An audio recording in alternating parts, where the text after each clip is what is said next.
Hola, bueno, vamos a continuar con lo de temperatura justamente y vamos a resolver entonces un problema que nos piden de determinar la energía interna de un gas ideal monoatómico. Una vez que determinamos esa energía interna, vamos a ver que está relacionada con la temperatura justamente.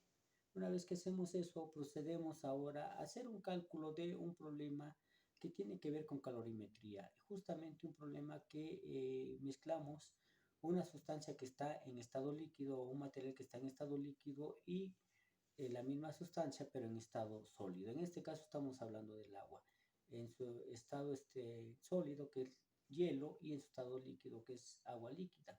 Y vamos a ver que esa mezcla pues nos va a llevar justamente a que termina muy cercano a los 10 grados, es decir, finalmente va a quedar en un estado líquido. Bien, vamos a continuar entonces con el problema de encontrar la energía interna de un gas ideal. Para ello, primero procedemos a enunciar el problema, obtención de la energía interna de un gas ideal monoatómico, y hay que recordar que la energía interna se define como la energía total de todas las moléculas de un gas. Por supuesto que también la energía interna en general se define como el calor suministrado a cierto sistema menos el trabajo que realiza ese sistema sobre el medio ambiente. Pero eso tiene que ver con la primera ley de la termodinámica, ahorita no lo vamos a atacar, simplemente nos vamos a quedar con que la energía interna es la energía total de todas las moléculas que componen a ese gas, en este caso ese gas monoatómico. Y por lo tanto va a estar compuesto, vamos a suponer que está compuesto de n átomos o moléculas que conforman justamente a ese gas monoatómico. Como es un gas ideal monoatómico, entonces también sucede que la energía potencial que se pueda generar entre sus moléculas pues va a ser aproximadamente cero, es decir, se desprecia esa energía potencial, se considera cero. Y de tal manera que solamente va a tener energía cinética translacional, tampoco va a tener energía cinética rotacional debido a que consideramos a las moléculas de ese gas como partículas puntuales, como esferas sólidas pero muy pequeñas, de tal manera que son incapaces de rotar. Y entonces nada más tenemos energía cinética, o que ese gas solamente puede tener energía cinética translacional. Y eso se expresa justamente como que la energía interna es igual a el número total de átomos o moléculas que componen a ese gas ideal monoatómico por la energía cinética promedio y de cada átomo de ese gas. Y de tal manera que entonces hay que recordar que la ley de los gases ideales nos da que la presión por el volumen es igual a el número de átomos o moléculas de ese gas por la constante de Boltzmann y por la temperatura absoluta, pero que eso iba a ser justamente igual a 2/3 del número total de átomos o moléculas de ese gas por la energía, el promedio de la energía cinética translacional de ese gas. Entonces, la energía cinética total o la energía interna simplemente es n por un medio de la masa por el promedio de la velocidad al cuadrado. Y si lo sustituimos en justamente la definición de energía interna, o si sustituimos la definición de energía interna en la anterior ecuación, lo que vamos a tener es que esto es 2/3 de la energía interna va a ser igual al número total de átomos por la constante de Boltzmann y por la temperatura absoluta. Despejando la energía interna, tenemos que la energía interna va a ser igual a 3 medios del número total de átomos o moléculas que componen el gas ideal monoatómico por la constante de Boltzmann y por la temperatura. Eso es lo que va a ser esencialmente la energía interna de un gas ideal monoatómico. Bien, ahora vamos a definir algunas cantidades. Vamos a decir que la cantidad de calor que se transfiere a un material cuando no se encuentra en un cambio de fase es simplemente Q, que va a ser igual a la masa de ese material por el calor específico de ese material y por el cambio de temperatura. Esta se va a dar en grados Celsius ahora. Y también definimos el calor latente como QL, que va a ser justamente la masa por L, que es el calor latente del material. Bien, vamos a resolver un ejemplo, como ya se había dicho, vamos a suponer que queremos preparar o que usted quiere preparar té helado para su familia. Para ello, usted toma 3.5 litros de té negro, a 25 grados Celsius y le pone varios cubos de hielo cuya masa total es de 600 gramos a menos 10 grados Celsius. Entonces nos preguntan cuál es la fase final de la mezcla y cuál es la temperatura final de la misma. Para ello nosotros vamos a suponer que no hay intercambio de calor entre el hielo y el té negro a esa temperatura con el contenedor y con el medio ambiente. No va a haber intercambio de calor entre ellos, sino nada más entre el té negro, es decir, el agua de té y el hielo. Bien, entonces vamos a dar ahora los datos. Los datos son que la masa del té es la masa del agua esencialmente, que es 3.5 kilogramos, y que la temperatura del té es 25 grados Celsius, en tanto que la masa del hielo es 0.6 kilogramos o 600 gramos y la temperatura a la que se encuentra el hielo es de menos 10 grados Celsius inicialmente. Por otro lado, el calor específico del agua pues va a ser igual al calor específico del té, porque esencialmente el té y el agua van a ser lo mismo, y eso va a ser 4186 joules sobre grados Celsius por kilogramo, en tanto que el calor específico del hielo va a ser 2100 joules sobre kilogramo. Y hay que recordar que se nos está pidiendo cuál es la fase final en la que queda la mezcla y cuál es la temperatura final de la mezcla. Nuestros modelos matemáticos pues van a ser, ya sabemos que el calor transferido al material o a la mezcla va a ser la masa de alguna de las sustancias por el calor específico, por el cambio de la temperatura en grados Celsius. Y también que como va a haber un cambio de fase, entonces el calor latente va a ser igual a la masa por el calor latente L. Y de ahí entonces, donde el calor latente del hielo es justamente 3.33 por 10 a la 5 joules sobre kilogramo. Bueno, procedemos a contestar la primera pregunta del problema, que es en qué fase se termina la mezcla de agua líquida y hielo. Entonces, para ello, primero calculamos cuál sería el calor que debería de perder el agua líquida a 25 grados Celsius para llevarla hasta 0 grados Celsius. Y eso lo que nos da es simplemente, recordemos la definición de calor, que se transfiere o transmite un medio a otro, ¿no? O que pierde uno y gana el otro. Y entonces simplemente la masa del té por el calor específico del té y por la temperatura final menos la temperatura inicial. En este caso no se sigue la regla de los intervalos exactamente. Y entonces vemos que eso sustituyendo va a ser 3.5 kilogramos por 4186 joules sobre kilogramo por grado Celsius por 0 grados, que es la temperatura final menos 25 grados Celsius. Eso lo que nos va a dar finalmente es que Q1, que le llamamos así, va a ser menos 366.275 joules. Y en tanto que para elevar la temperatura del hielo de menos 10 grados a 0 grados Celsius, pues simplemente aplicamos también que el calor que se le tiene que suministrar al hielo debe de ser igual a la masa del hielo por el calor específico del hielo, que por cierto ahí puse en los datos que era 2100 joules sobre kilogramo, debe de ser 2100 joules sobre kilogramo por grado Celsius, menos la temperatura. Y eso multiplicado por la temperatura final del hielo menos la temperatura inicial del hielo. Y eso a grados, expresado en grados Celsius. Bien, una vez que tenemos eso, procedemos a sustituir.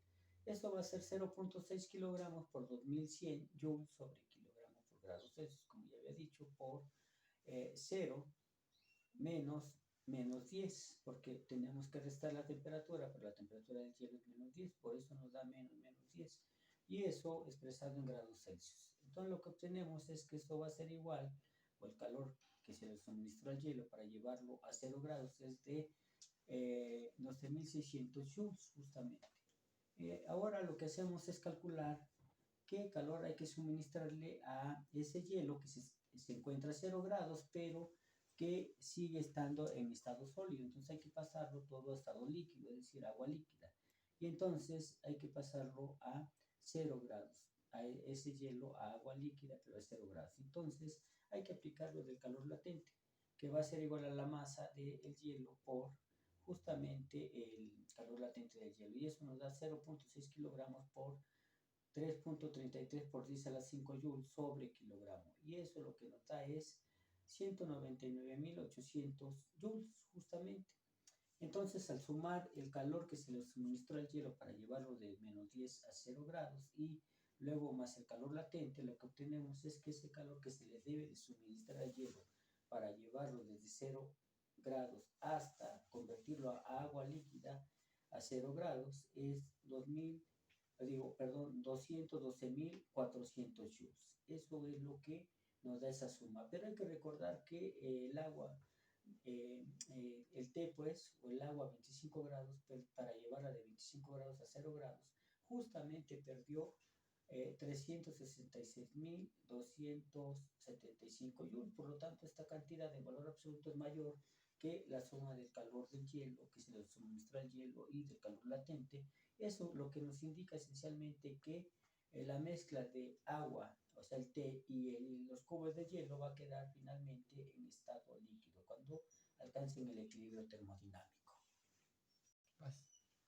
Bueno, dijimos entonces que la fase final, en la que va a quedar la mezcla de agua líquida, o sea, té, con el hielo, va a ser líquida. Es decir, cuando alcancen el equilibrio térmico, va a ser un líquido nada más. Ya no vamos a tener hielos y agua líquida, sino únicamente agua líquida. Bien, ahora vamos a pasar a determinar la temperatura final. La temperatura final de esa mezcla, que ya nada más va a ser agua líquida, y para ello vamos a usar la conservación de la energía, de lo cual pues hay que sumar todas las cambios o transmisión de calor que se le fue dando a todas las sustancias, tanto al hielo como al agua, al té, que en este caso tuvo que perder en lugar de que se le transmitiera calor, pues tuvo que ceder calor más bien el té. Bien, entonces lo que se hace es sumar todos esos calores. Primero se suma el calor que se dio al hielo para llevarlo desde un estado sólido de menos 10 grados Celsius a 0 grados Celsius. Y es QH que le llamamos. Luego más el calor latente para llevarlo de estado sólido a estado líquido, es decir, ya va a ser agua a 0 grados. Mientras que estaba a 0 grados el hielo todavía estaba en estado sólido, así que teníamos que llevarlo a este estado líquido, a 0 grados también. Y una vez que hicimos eso, ahora incluimos también el calor que se le tiene que suministrar a esa cantidad de agua que correspondía al hielo, para llevarlo ahora de 0 grados a la temperatura final. Y también le sumamos el calor que tuvo que perder el té para llevarlo de la temperatura de 25 grados a también la temperatura final. Y todo eso debe de ser igual a 0 por conservación de energía. Lo que perdió el té de calor, pues es lo que ganó el hielo de calor finalmente, para llevarlo desde menos 10 grados hasta 0 grados en estado líquido. Bueno, puesto que conocemos tanto a QH como a QL, entonces lo que vamos a hacer es conservarlos de esa manera. No los vamos a sustituir, sino que simplemente los vamos a dejar indicados. Y entonces lo que obtenemos que es el calor suministrado o cedido va a ser igual a QH más QL más la masa del hielo por el calor específico de esa agua que correspondía al hielo, pero que ahora ya está en estado líquido, y que pues es el mismo calor específico que la del té o la del agua, y eso multiplicado por la temperatura final menos 0 grados Celsius. Luego más la masa del té por el calor específico del té o del agua, que va a ser el mismo, por la temperatura final menos la temperatura inicial del té, que pues era 25 grados Celsius. Y eso debe de ser igual a 0.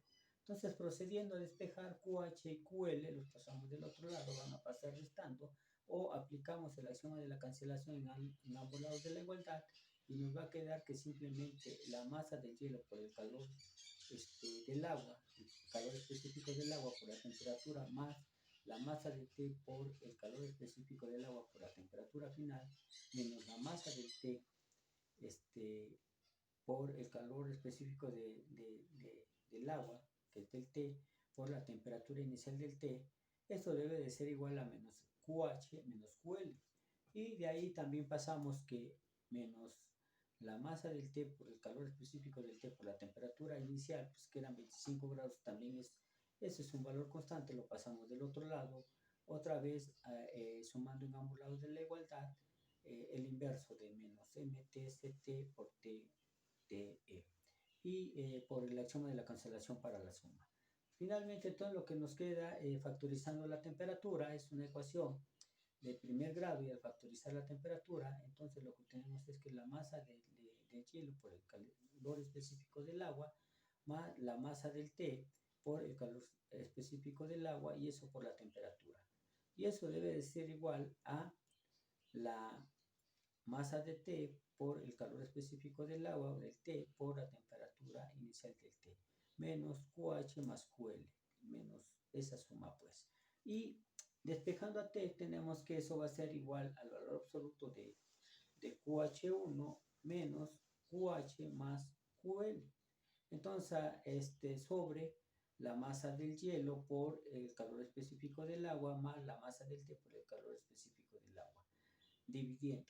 Y entonces lo que obtenemos es, sustituyendo esas cantidades, ya las conocemos, todas ellas. La primera es 366.275 joules menos 212.400 joules, y eso entre este producto de la masa de hielo por el calor específico del agua, que nos va a dar justamente, dividiendo, sería 2.511 joules más 14.651 joules por kilogramo sobre grados Celsius por kilogramo. Y entonces de ahí se va a cancelar kilogramo entre kilogramo, y joule con joule se cancela y nos queda grados Celsius dividiendo hasta abajo. Entonces aplicamos la ley del sándwich y lo que nos queda es que eso nos va a quedar 153.875 entre